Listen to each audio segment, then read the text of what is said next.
નમસ્કાર, શો ટાઈમમાં આપનું સ્વાગત છે. ઘોઘા તાલુકાના નથુગઢ ગામમાં રહેતા યુવાનનો હુમલાની ઘટનામાં ગંભીર ઇજા થયા બાદ સારવાર દરમિયાન મોત થતા બનાવ હત્યામાં પરિણમ્યો છે.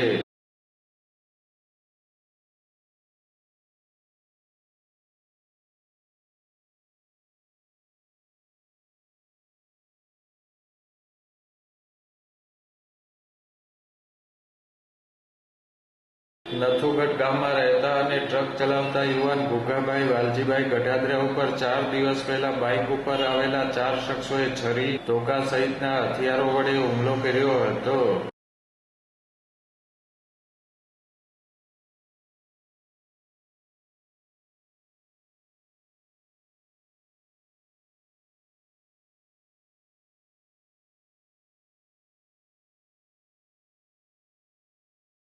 આ બનાવમાં ઇજાગ્રસ્ત ઘુઘાભાઈને સારવાર માટે ભાવનગર હોસ્પિટલમાં દાખલ કરવામાં આવ્યા હતા, જ્યાં તેમનું ગત રાત્રિના સારવાર દરમિયાન મૃત્યુ થયું હતું.